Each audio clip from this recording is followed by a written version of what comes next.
When a messenger of Allah wears his armor, it is only taken off once the enemy has been defeated. And every messenger has been like that. It's either when Allah decides what happens, only then will the armor come off.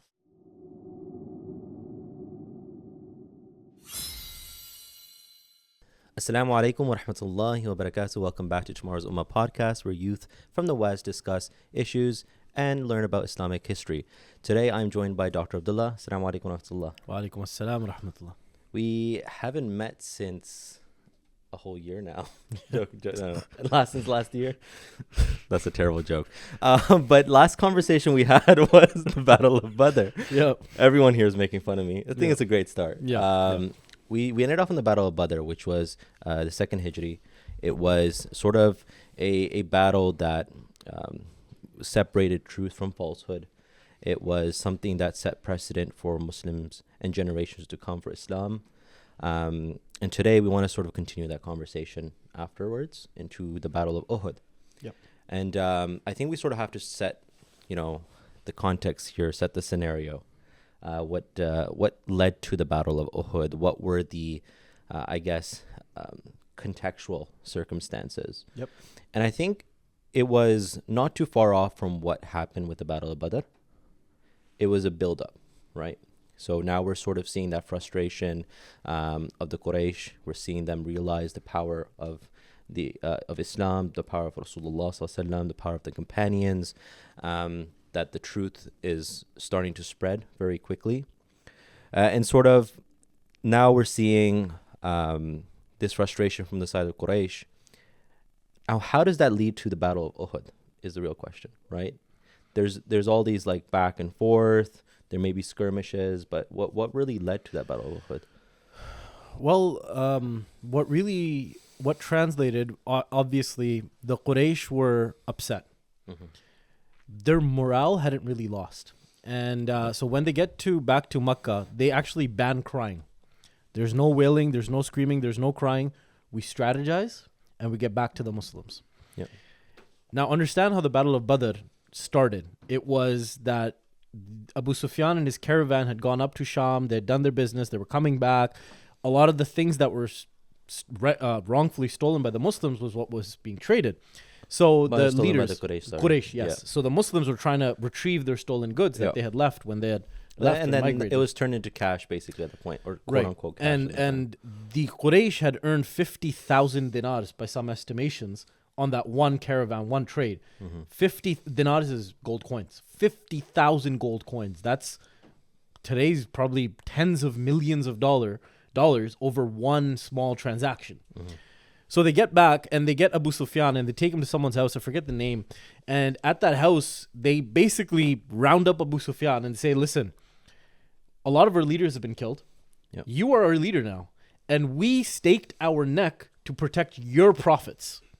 So now you're going to stake all of the profits of that caravan, which is 50,000 dinars, gold coins, and you're going to back us while we go and we basically get back our izzah, get back our respect from the Muslims in Medina. So Abu Sufyan, basically he had no choice. It was all of the Quraysh against him. So he's like, you know what? You're right. You guys backed me. Now it's time for me to finance you. So now, I think for people, just like psychological context, for us, like we think, what is the point of doing that? But for that society at that time, they were tribal societies. Like pride was their flag. Well, even now, who likes taking an L? True. Yeah, I guess. Look at sports, look at wherever you want to go. Look at the political situation nowadays. Yeah. Nobody wants to lose, and if they've lost a battle, they want to get back. They want to get back to it, and that's exactly what happened. It was their stake, their nation that was at stake. So Abu Sufyan says, you know what? You're right. Mm-hmm. They spend the next couple of months preparing, and almost about a year after, so Badr was in second Hijri, and this is in the third Hijrah. And the Quraysh are saying, all right, we're ready. And they gather 3,000 men. Important to note, some of the people who had participated in Badr refused to go in the Battle of Uhud. And there were some big names. One of the big names here is Hazrat Abbas bin Abdul Muttalib, the chacha of Rasulullah sallallahu alaihi wasallam. The people push him. They're like, hey, listen, a couple months ago, I was in Badr. My body's still aching, so to speak. Right? I'm not prepared yet.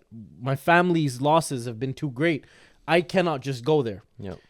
And what Hazrat Abbas does, bin Abdul Muttalib radiyallahu ta'ala, he later accepts Islam.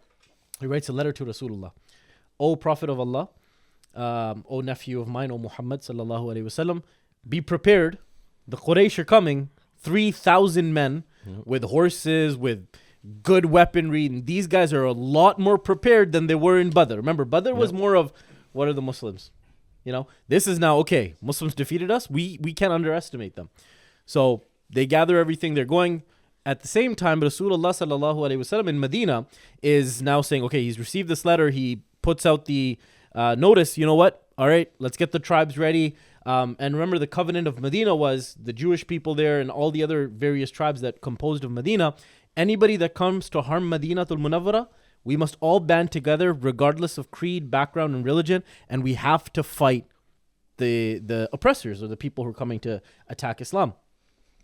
Here's where it gets interesting because politics begin to be played.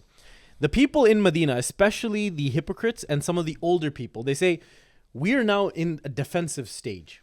Remember, Badr was a little bit more offensive because they had gone out to Badr. And if you guys have seen the map of Saudi Arabia, Badr is closer to Mecca than Uhud is. And Uhud is nowadays part of Madinatul Munawwara. It's right there.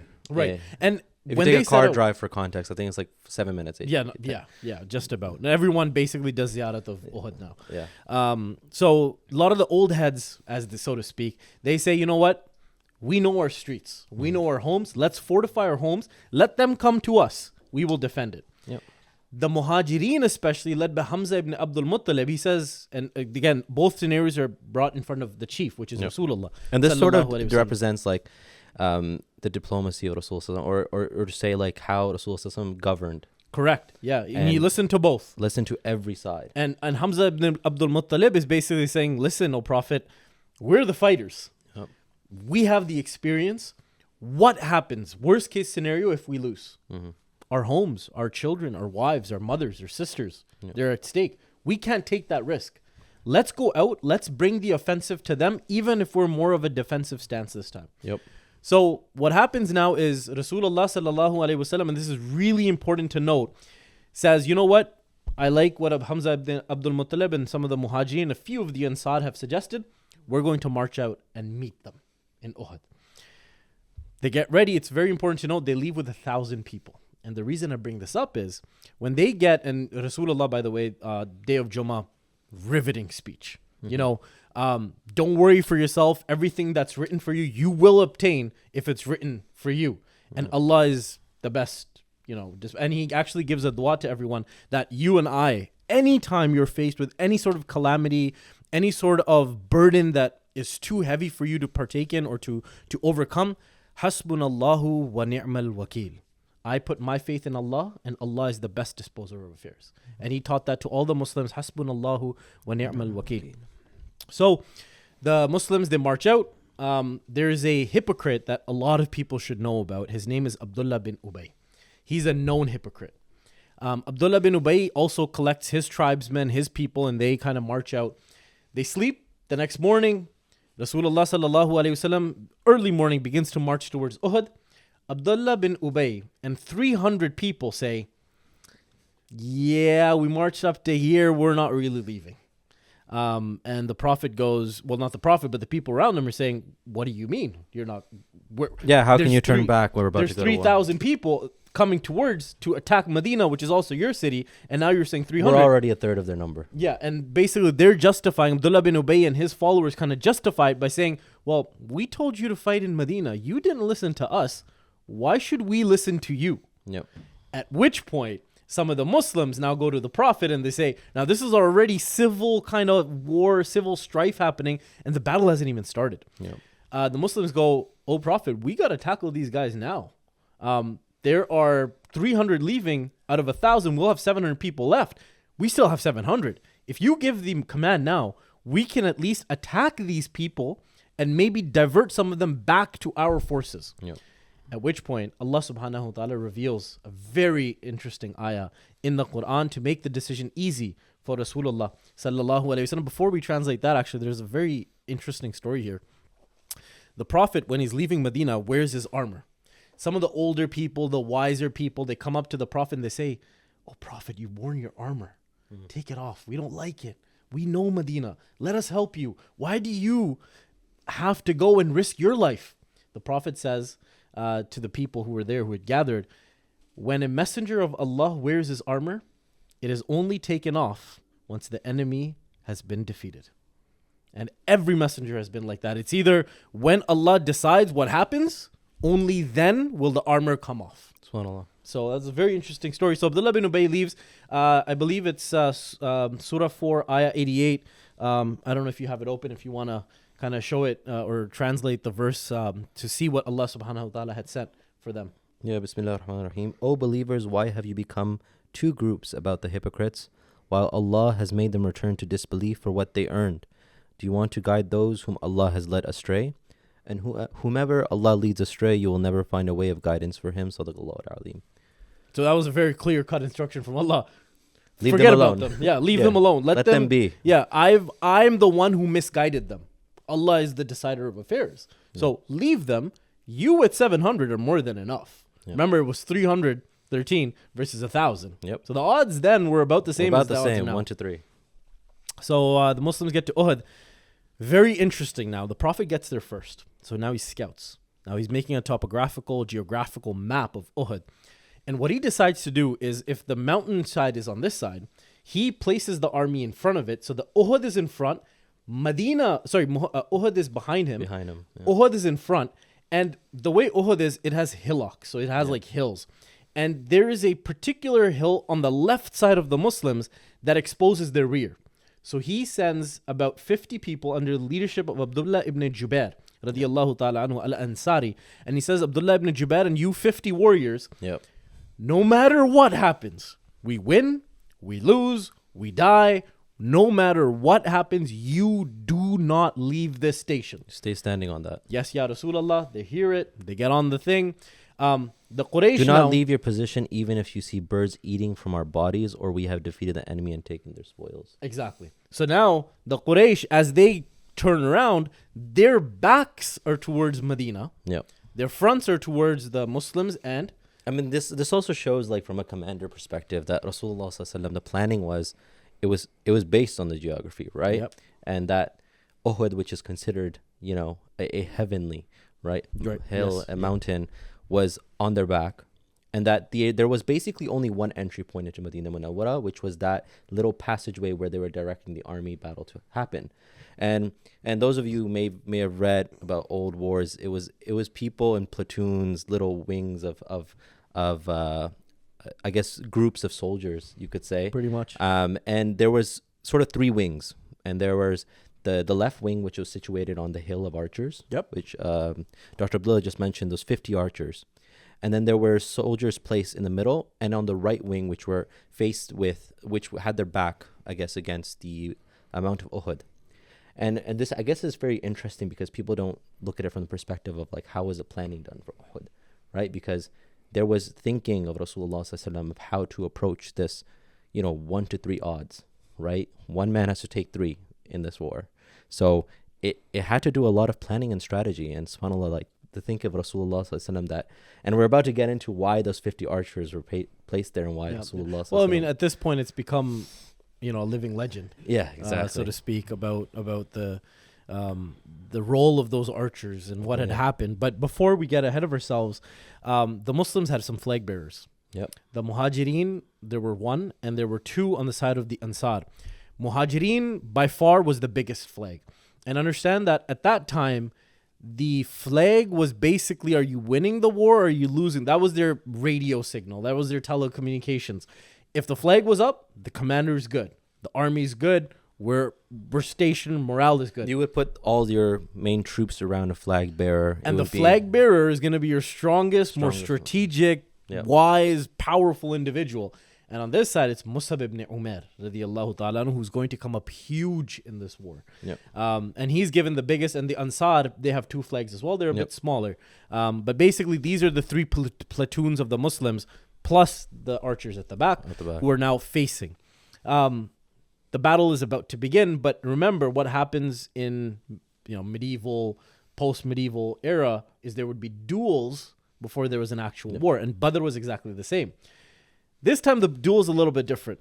Yeah. The duel is that the Ansar, the Muhajir, they send out one person, a mushrik comes out, and the first person to come out is Zubair ibn Awam, radiyallahu ta'ala anhu, executes him on the spot. Okay, no problem. The mushrik send the second person out. Ali ibn Abi Talib comes, within a few seconds, done, over with. Third person comes out. Hamza ibn Abdul Muttalib comes out. Within a few seconds, done, executed. 5 individuals of the person who belong to the family of the third mushrik who was killed in battle all come out, all consecutively just boom, boom, boom. And these were their flag bearers. Like these guys were like leaders. one family, one unit, you could say, and then they were This was the family of Abi Talha. On the mushrikeen side. And these, you don't send a weak person to go and fight the battle. No. You're going to send, these guys are the representatives of the mushrikeen, the Quraysh. And on the others, Ali ibn Abi Talib, Hamza ibn Abdul Muttalib, Zubair ibn Awam, like these guys are warriors of warriors. After about these 8 people have been killed by Muslims, like within seconds, the Quraysh are infuriated. Yep. Okay, if we continue like this, they're just going to whittle our numbers down. Charge. Important to note, they learned nothing from Badr. Remember, Badr, they charged too. But the Muslims held their nerve, held their ground, fired arrows, decimated the cavalry. Yep. Exactly the same thing And happened. I think they had 2,000 in the middle wing.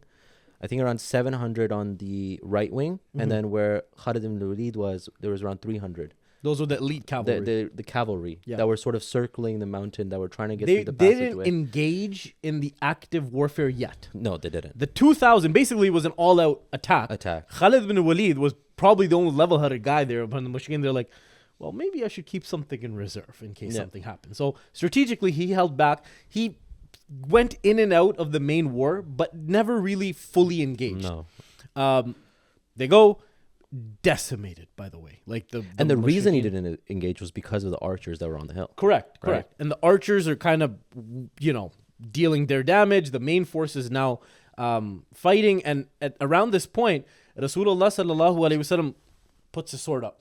Says, who will take my sword? And remember, Battle of Badr and Uhud were one of the two, were the first 2 battles of the Muslims where the companions of Rasulullah basically didn't allow Rasulullah to engage in battle.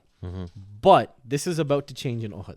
So Rasulullah sallallahu alaihi wasallam raises a sword. He says, who will take the sword and go and fight the mushrikeen with my sword? And they're all chanting, everyone is like, a sword of Rasulullah. But this is before the famous story in Khandaq with Ali ibn Abi Talib. So everyone, then Rasulullah says, and he's kind of waving it in the air.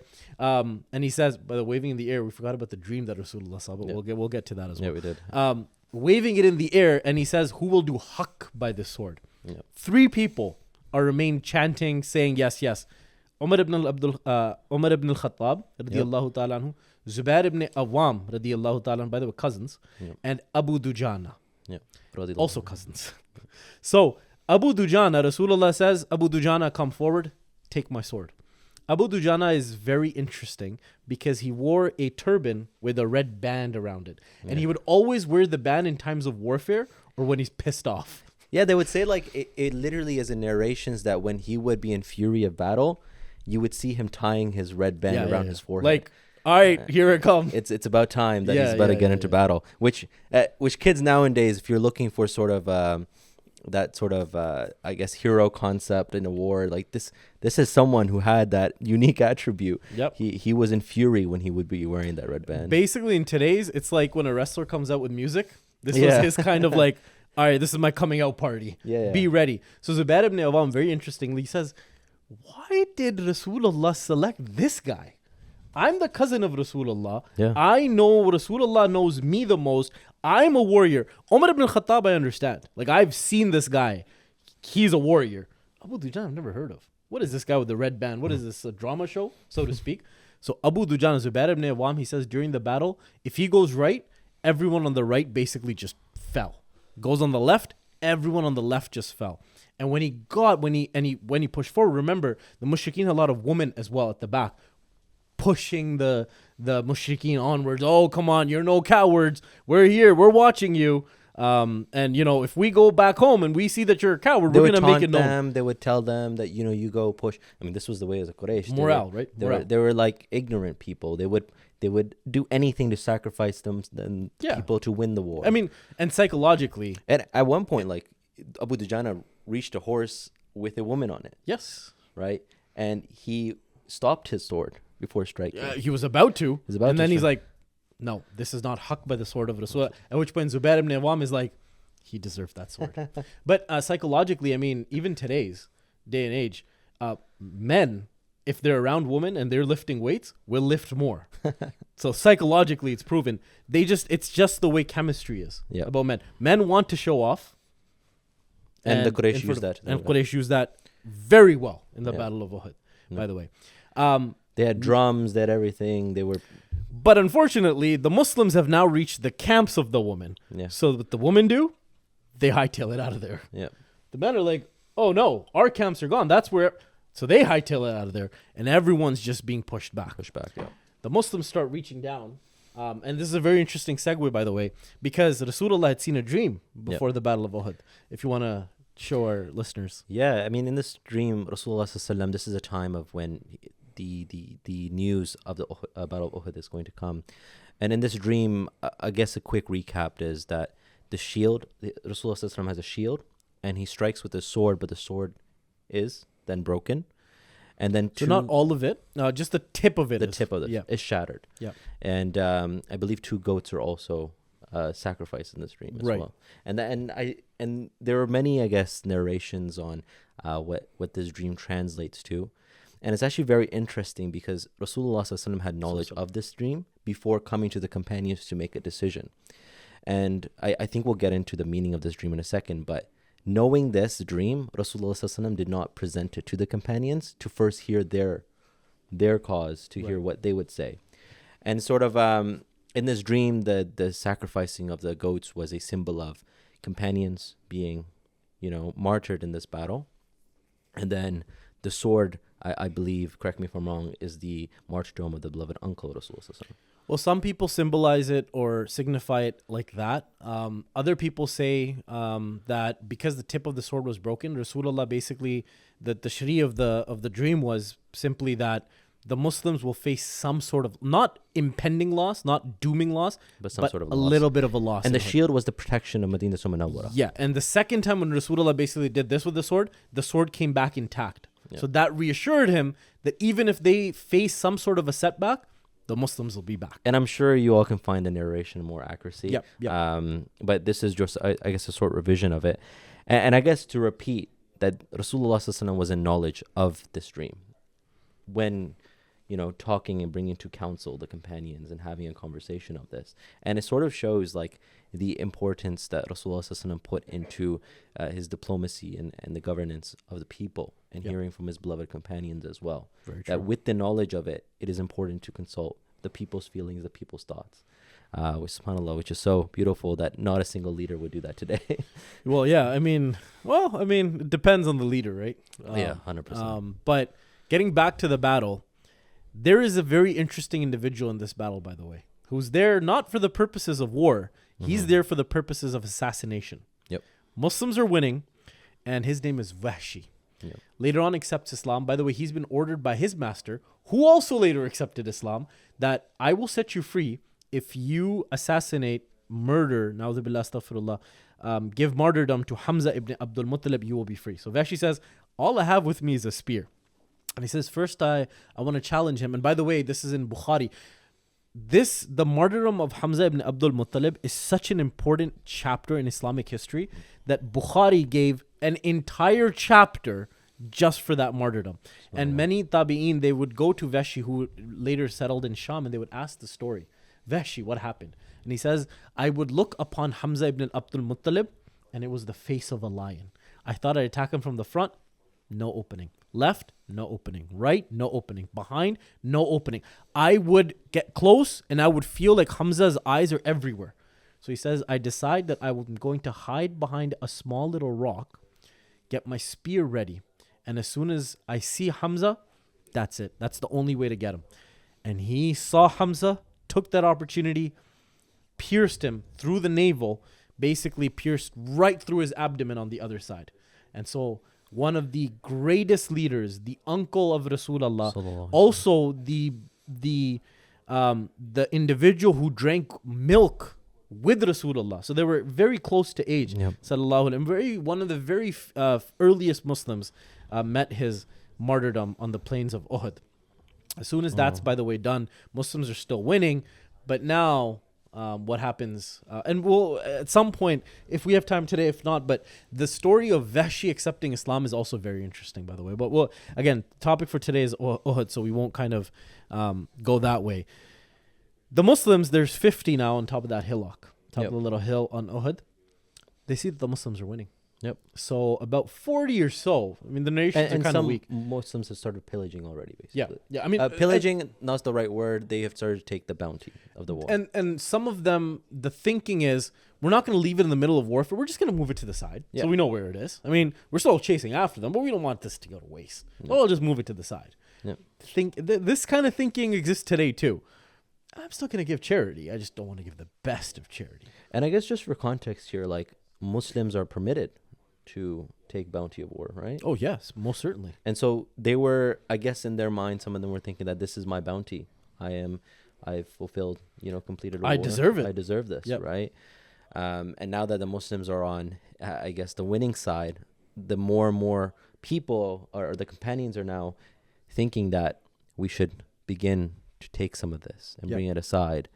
And the people from the hilltop now, on the hill of archers, are seeing this happen, and they start coming down from the hill. Yeah. Which, just to recap, Rasulullah sallallahu alaihi wasallam explicitly gave the order not to move no matter under any circumstance. Yeah.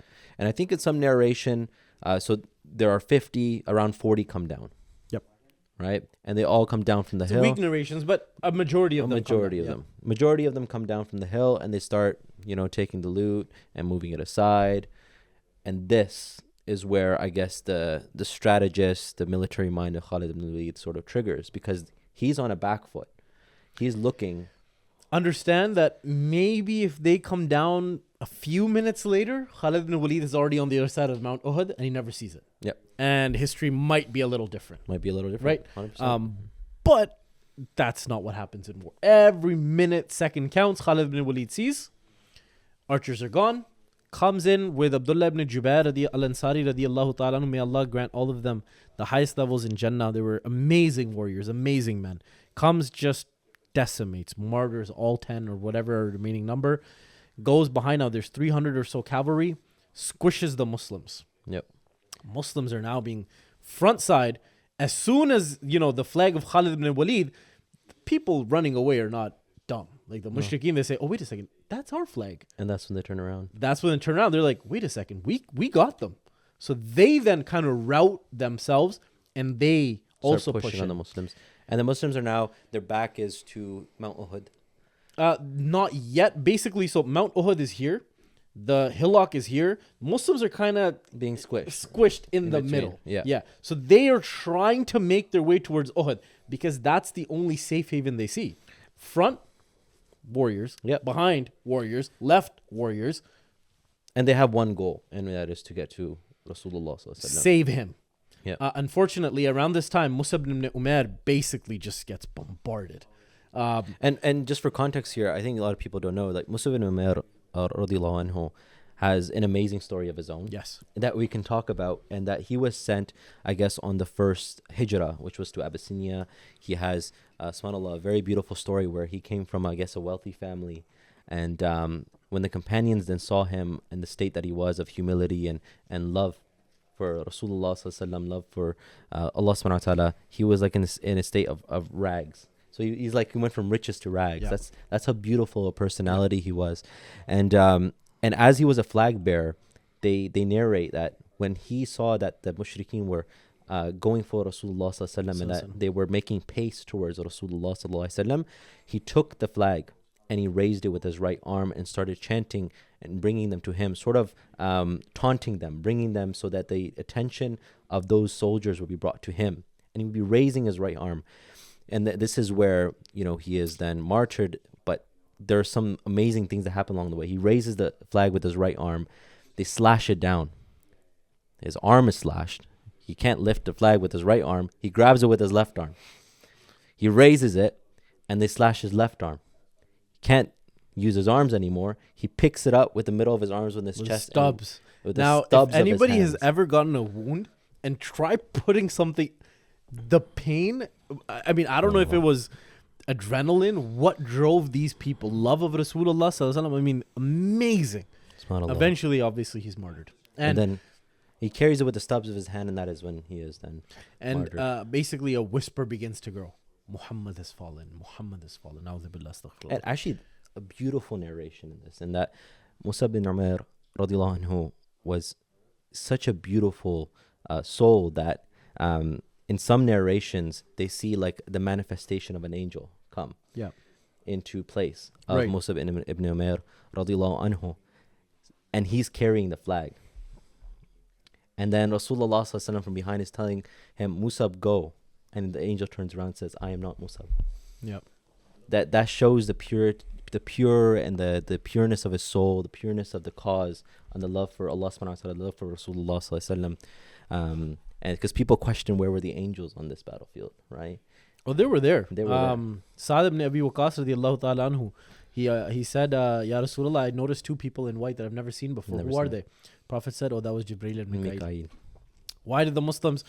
we'll get to this. But so basically the flag bearers go down. Whisper begins to spread. The leader of the Muslims is no more. We got this. Now, the people in the thick of battles, they know where Rasulullah is because he's being surrounded by a tight group of companions protecting him. By this time, Rasulullah has a big gash on his forehead. He has marks on his cheek from arrows that are being flung at him, rocks that are being flung at him. There is an individual, a mushrik, by the name of Utbah bin Abi Waqqas, who throws a rock, hits Rasulullah on the mouth. His beautiful teeth become martyred. Then there's another individual. His name, Tooth, I believe. Tooth. An individual by the name of Ubay bin Khalaf. Do you know who he is? I've read about it. So Ubay bin Khalaf is that individual who during the time Rasulullah before the hijrah would be, he said, Ya Rasulullah, and he didn't give a damn. Like he'd see him on the street, he'd say, oh Muhammad, I'm going to kill you. Oh Muhammad, I'm going to kill you. Na'udhu billah, astaghfirullah. So one day Rasulullah said this, Inshallah, it will be the opposite. Ubay bin Khalaf comes, Rasulullah sees him. He says to the companions, let him through. Imagine, I get goose. Ubay bin Khalaf, who's been threatening Rasulullah for years, Rasulullah says, Inshallah, it will be the opposite. Now they meet on the battlefield. Ubay bin Khalaf sees Rasulullah. He's probably bleeding, he sees all of this. He's charging towards Rasulullah sallallahu alayhi wasallam. Rasulullah also sees him. He says to the companions, let him through. Grabs a spear, does Rasulullah, flings it at him. All it does is it scratches his neck, like a small, almost like a paper cut, very small. Ubay bin Khalaf begins to screech in agony, turn around and run. And people say, Ubay, what happened? We don't see any blood. He's like, Muhammad has hit me. Muhammad. And they're like, you're supposed to be a warrior. You're getting after a small little scratch. What's wrong with you? Put a Band-Aid on. Put a Band-Aid on it, so to speak. Ubay bin Khalaf dies from that wound, and he, to the best of my knowledge and many ulama, this is the only person that has been killed by Rasulullah sallallahu alaihi wasallam by a direct wound that has been afflicted upon him. Yeah. Otherwise, if Rasulullah was to kill, it would be an oxymoron because he's also known as وَمَا أَرْسَلْنَاكَ إِلَّا رَحْمَةً لِلْعَالَمِينَ. So how can it be rahmah and kill people? Doesn't make sense. So this was the only person ever killed and happened in the Battle of Uhud. Definitely. So again, Rasulullah sallallahu alaihi wasallam, eventually they begin to go up the mountainside. Very famous story. The mountain begins to shake.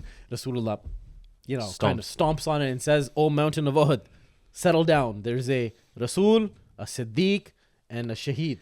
Two Shaheed upon your back." And the mountain kind of settles.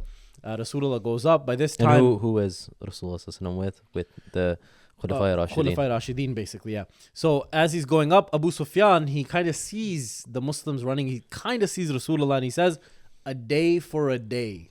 Abu Sufyan says, a day for a day. Meaning, Badr you won, Uhud is our day. And, oh Muslims, The people, a lot of 70 Muslims were murdered, by the way. Their bodies have been butchered. Yep. I did not instruct them to do so. Don't come to me. This was everyone's own doing. The mushrikeen were about 25 to 35 that were killed. Yeah. By the way, the Muslims get in. A lot of the women are now there supporting, obtaining water, tending to the wounds. They're wrapping up. Rasulullah is being tended to by Hazrat Fatima and Hazrat Ali. And Rasulullah sallallahu alayhi wasallam is bleeding so profusely from the mouth, they actually have to burn bandages and place them on the inside of the mouth of Rasulullah sallallahu alayhi wasallam to stop the bleeding. Imagine, this is the Nabi of Allah. Look at how much things he has done. People say Rasulullah was not brave, or he never had direct confrontation. Inshallah, in this series, we'll get to the Battle of Hunain. Rasulullah had 12,000 people in the Battle of Hunain. Yep. 11,920 ran away. There were just 80 with Rasulullah, and Rasulullah took the charge to them.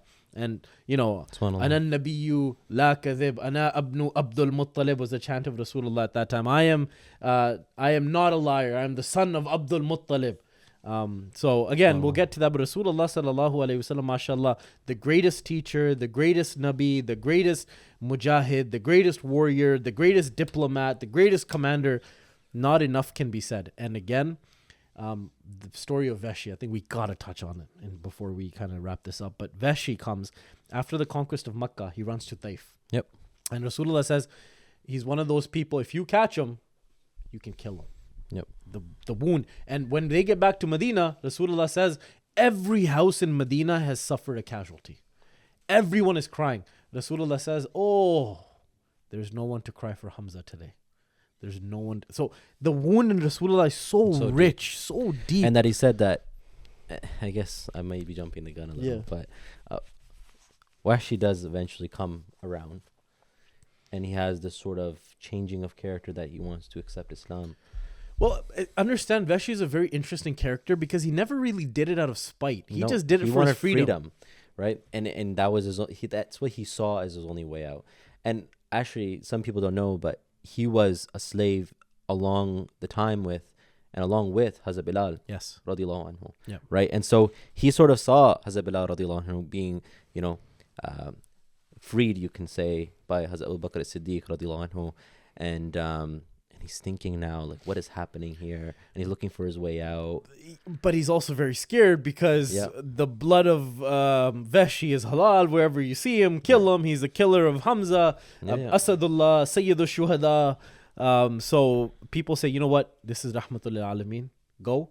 And so Veshi, he wraps his kind of turban around himself. He goes, he says, Ya Rasulullah, does anyone, whoever wants to come and accept Islam, can they accept Islam? Rasulullah says, anyone who wishes to accept Islam can accept Islam. So Rasulullah says, then why don't you read the Shahada? He reads the Shahada. So he says, who are you? Rasulullah says, who are you? He opens the tribe. And the people around him, his turban, and the mask, his niqab, people around Rasulullah recognize him as Veshi. Veshi! They take out his sword. Rasulullah says, what are you doing? It's too late now. He's accepted Islam. And but Rasulullah said, Veshi, what happened with my uncle Hamza? How did you kill him? And so Veshi narrates his entire story. Rasulullah says, Veshi, I've accepted your Islam. But can you do me a favor? Rasulullah is saying, can you do me a favor? And can you not come in front of me? Because the pain of Hamza whelps up in front of me, inside of me, every time I see your face. Veshi accepts Islam.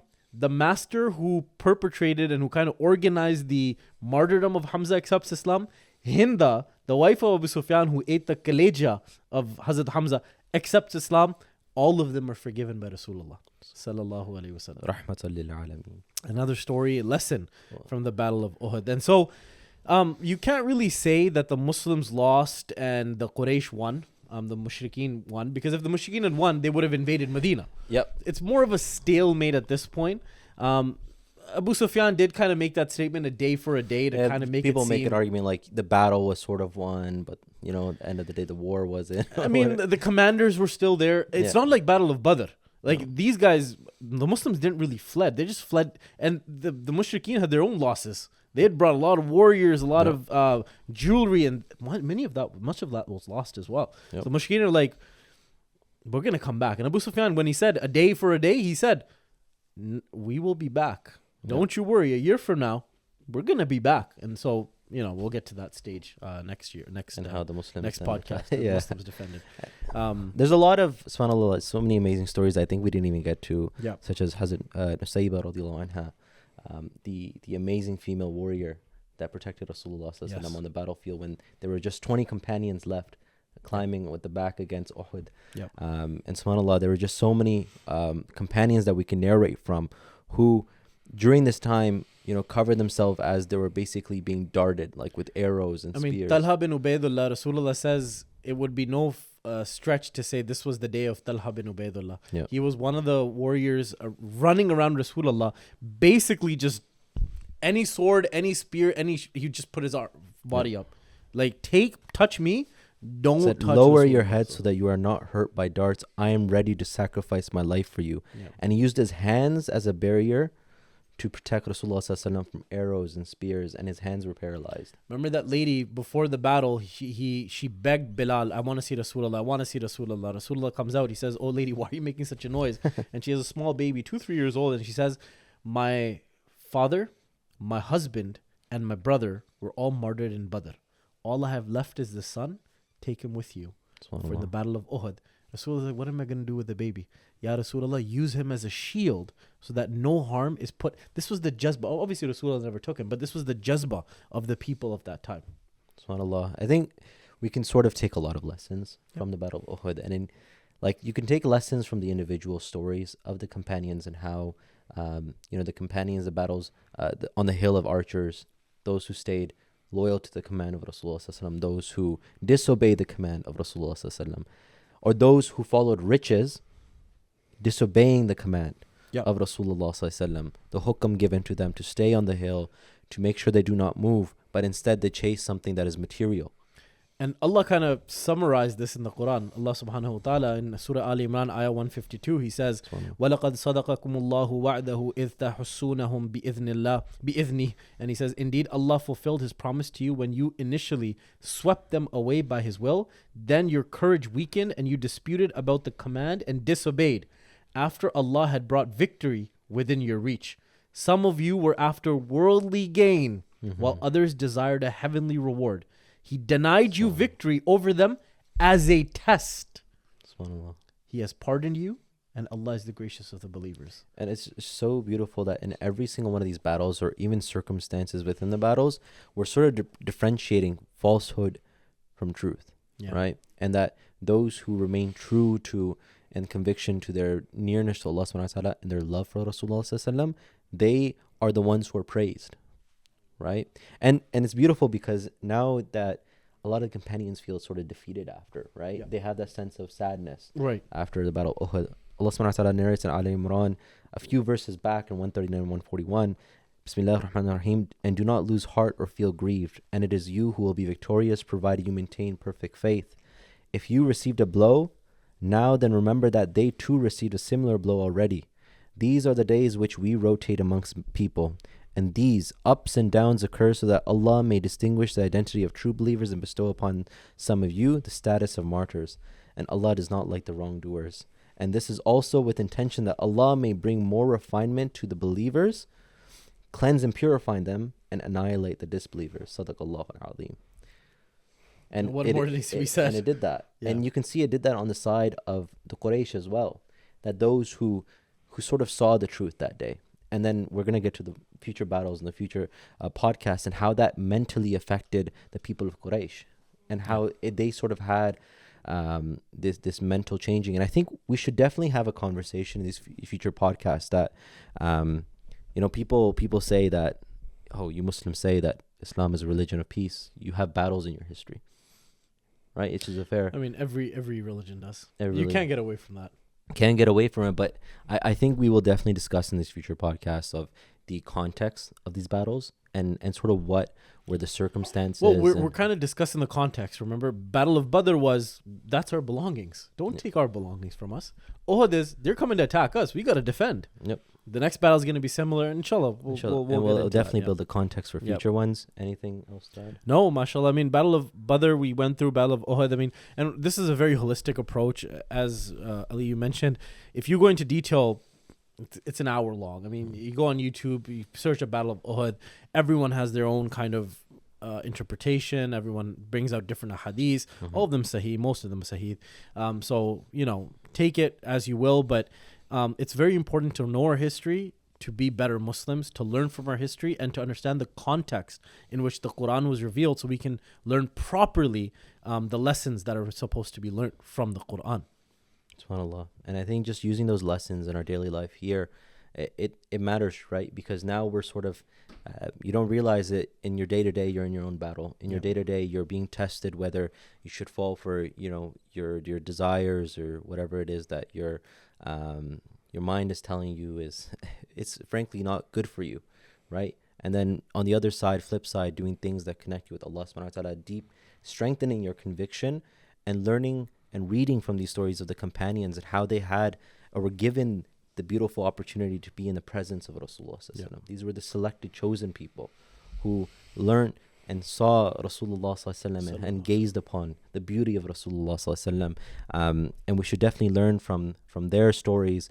And these battles are just an excuse, I guess, for us to speak about the beautiful stories of the companions and the beautiful stories of how Rasulullah had guided the first people in our ummah and the beloved companions. Blessed be them all.